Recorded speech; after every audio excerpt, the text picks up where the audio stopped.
दोस्तों, इससे पहले मैंने लॉ ऑफ टॉर्ट से अपकृत्य विधि से यूनिट 2 के बारे में डिस्कस किया था।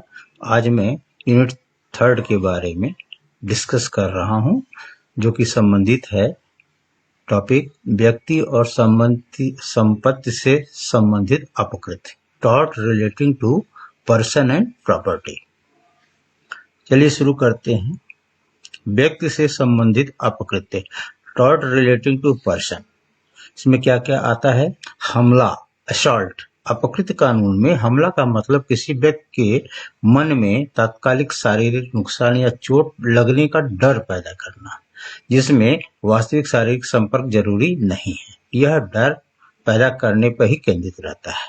उदाहरण के तौर पर किसी पर मुक्का मारने के लिए मुट्ठी उठाना, लेकिन संपर्क होने से ठीक पहले रोक दिया जाना, फिर भी तुरंत संप्रहार का उचित डर उत्पन्न करता है, इसे हमला कहा जाता है। प्रमुख मामला इस केस में है स्टीफन वर्सेस मायर्स। हमला को स्थापित करने वाला आधारभूत मामला है। इसमें न्यायालय ने कहा कि यदि प्रतिवादी हमला करने के इरादे से आगे बढ़ रहा था और 1 या 2 सेकंड में वादी तक पहुंच जाता तो यह कानूनन हमला माना जाता है। यदि प्रतिवादी ऐसे इरादे से आगे नहीं बढ़ रहा था तो फैसला प्रतिवादी के पक्ष में होना चाहिए। जूरी को इसी के अनुसार निर्देश दिया गया था। अब आते हैं संप्रहार, बैटरी। ये क्या होता है? अपकृत्य विधि में संप्रहार का अर्थ है किसी अन्य व्यक्ति के साथ जानबूझकर अनधिकृत और हानिकारक या आपत्तिजनक शारीरिक संपर्क करना, जिसमें वास्तविक छूना आवश्यक है लेकिन गंभीर चोट का होना आवश्यक नहीं है, जैसे मारना, मुक्का मारना या थूकना। उदाहरण के तौर पर ए ने जानबूझकर भीड़ से भरे बस में बी को अपमानजनक तरीके से धक्का दे दिया। यह क्या है? यह संप्रहार है। ए ने बी के चेहरे पर थूक का संपर्क हुआ चेहरे से, जिससे यह संप्रहार बन गया। और इस केस में भी एक प्रमुख मामला है कोल वर्सेस टर्नर का। इसमें स्थापित किया गया कि क्रोध संप्रहार के अपकृत्य के लिए महत्वपूर्ण तत्व है। क्रोध होना जरूरी है और आकस्मिक छूने से संप्रहार नहीं माना जाएगा। साथ ही हल्का स्पर्श भी क्रोध के मौजूद होने पर संप्रहार में बदल सकता है। मिथ्या कारावास, फॉल्स इम्प्रिजनमेंट किसे कहेंगे? मिथ्या कारावास का अर्थ है किसी व्यक्ति को उसकी इच्छा के विरुद्ध बिना किसी कानूनी अधिकार या वैध कारण के एक निश्चित क्षेत्र में जानबूझकर सीमित कर देना या कैद कर देना। यह शारीरिक रोक या धमकी के माध्यम से हो सकता है और इसे अपकृत्य और आपराधिक अपराध दोनों माना जाता है, जैसे कि किसी को कमरे में बंद करना या गलत गिरफ्तारी करना। इसमें एक प्रमुख मामला है Radul Shah versus state of Bihar. 1983 का केस है, एक महत्वपूर्ण भारतीय मामले में जिसमें सर्वोच्च न्यायालय ने 14 साल तक गिरफ्तार रहने के बाद रिहा गया इस व्यक्ति को मुआवजा दिया, जिससे अवैध हिरासत के लिए संवैधानिक अपकृत्य की अवधारणा स्थापित हुई कि यह संवैधानिक रूप से एक अपकृत्य है। अब आते हैं मेलिशियस प्रोसिक्यूशन, विद्वेषपूर्ण अभियोजन। कब होगा? आपके विधि में यह एक नागरिक अपराध, सिविल अपराध है, जहां बुरी नियत से मेलिशियस इंटेंट से आपराधिक या दीवानी मुकदमा दायर करना, जिससे पीड़ित व्यक्ति को नुकसान पहुंचे और वह कानूनी प्रक्रिया का दुरुपयोग करके उसे परेशान कर रहा है, अपमानित कर रहा है या आर्थिक हानि पहुंचाने की कोशिश करता है। व्यक्तियों को कानूनी प्रणाली के दुरुपयोग से बचाना है। झूठे आरोपों को रोकने के साथ अपराधों की रिपोर्ट करने की स्वतंत्रता को संतुलित करने का काम होना चाहिए। प्रमुख मामला क्या है इसमें?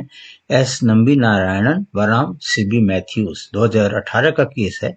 इसरो के एक वैज्ञानिक को गलत तरीके से उत्पीड़न से जुड़ा एक हाई प्रोफाइल मामला, जहां सुप्रीम कोर्ट ने कानून लागू करने वालों को आरोपों को गढ़ने के लिए जवाबदेह ठहराया कि आपने जो आरोप गलत हो गलत है, तो जवाबदेह ठहराया जाएगा आप। मानहानि, डिफेमेशन, ये क्या होता है? अपकृत्य विधि में मानहानि का मतलब किसी व्यक्ति की प्रतिष्ठा को नुकसान पहुंचाने वाला झूठा और अपमानजनक बयान देना है जो लिखित या मौखिक हो सकता है, जिसके लिए पीड़ित व्यक्ति हर्जाना मांग सकता है। इसके मुख्य तत्व क्या हो सकते हैं? यह झूठा कथन भी हो सकता है, इसकी किसी की प्रतिष्ठा की हानि भी हो सकती है और कहीं भी प्रकाशित करके किसी तीसरे व्यक्ति तक पहुंचाया भी जा सकता है। इसमें प्रमुख मामला था सुब्रमण्यम स्वामी बनाम भारत संघ, 2016 का केस है। सुप्रीम कोर्ट ने आपराधिक मानहानि की संवैधानिक वैधता को बनाए रखा और प्रतिष्ठा को अनुच्छेद 21 के तहत जीवन के अधिकार से जोड़ा। अब आते हैं संपत्ति से संबंधित अपकृत्य, टॉर्ट रिलेटिंग टू प्रॉपर्टी। इसमें दो तरह की संपत्ति होती है, अचल संपत्ति इमूवेबल प्रॉपर्टी जिसको हम लैंड कहते हैं, और चल संपत्ति यानी गुड्स कहते हैं, के खिलाफ अपराधों में विभाजित किया गया है। अब आएगा ट्रेसपास टू लैंड, भू अतिचार। भू अतिचार क्या होता है? मालिक की अनुमति के बिना उसकी जमीन पर जबरदस्ती या जानबूझकर घुसना या कब्जा करना एक सिविल अपकृत्य है और इसके लिए कानूनी कार्रवाई मुआवजे के लिए बात की जा सकती है, भले ही कोई नुकसान न हुआ हो। प्रमुख मामला इस केस में था हैरिस बनाम ड्यूक ऑफ रॉटलैंड। निजी भूमि पर शिकारी कार्यक्रम में प्रवेश को अतिक्रमण माना गया।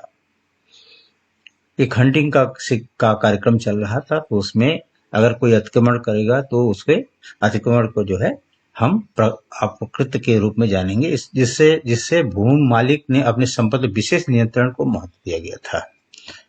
इसे अगर कोई आदमी किसी के निजी कार्यक्रम में बिना अनुमति के प्रवेश कर जाएगा तो उसे भी अपकृत्य माना जा रहा है।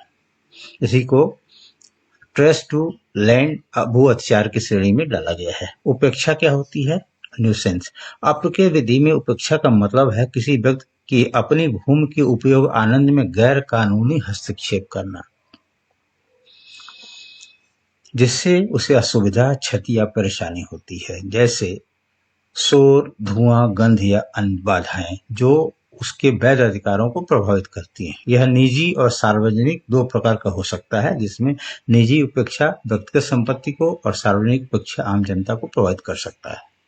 नौ प्रमुख मामला राधे श्याम बनाम गुरु प्रसाद। यह तय किया गया कि आटा चक्की से उत्पन्न अत्यधिक शोर जो शारीरिक आराम को प्रभावित करता है, उचित व्यक्ति सिद्धांत का उपयोग करके उस पर कानूनी कार्रवाई की जा सकती है। अब आते हैं संपत्ति की हानि, बर्बादी, वेस्ट ऑफ प्रॉपर्टी। यह सबसे आम अपकृत्य है जहां कोई व्यक्ति जैसे किराएदार किसी अन्य व्यक्ति यानी संपत्ति मालिक की संपत्ति को जानबूझकर या लापरवाही से नुकसान पहुंचाता है, जिससे उसकी कीमत या उपयोगिता कम हो सकती है। चल संपत्ति यानी गुड्स, सामान पर अतिक्रमण, सामान की कब्जे में प्रत्यक्ष गैर कानूनी हस्तक्षेप होता है, जैसे कार का टायर निकालना या लैपटॉप को खरोचना। यह भी अपकृत्य के रूप में जाना जाएगा। अब आते हैं अन्यायपूर्ण रूपांतरण, ट्रगर। किसी विशिष्ट प्रकार के अन्यायपूर्ण कृत्य को संदर्भित करता है, जिसमें कोई व्यक्ति किसी अन्य व्यक्ति की चल संपत्ति को अवैध रूप से कब्जा कर लेता है, मूलतः उसे अपने उपयोग के लिए बदल देता है। और इसका समाधान क्या होगा? समाधान संपत्ति या उसके मूल्य को पुनः प्राप्त करना है, जिसे हिंदी कानूनी शब्दों में अक्सर अन्यायपूर्ण रूपांतरण या संपत्ति का रूपांतरण कहा जाता है, जो अपकृत्य विधि के व्यापक दायरे के अंतर्गत आता है। दोस्तों, ये था अध्याय 3 यूनिट 3 का, जिसमें tort relating to personal property के बारे में डिस्कस किया गया है। Thanks for watching.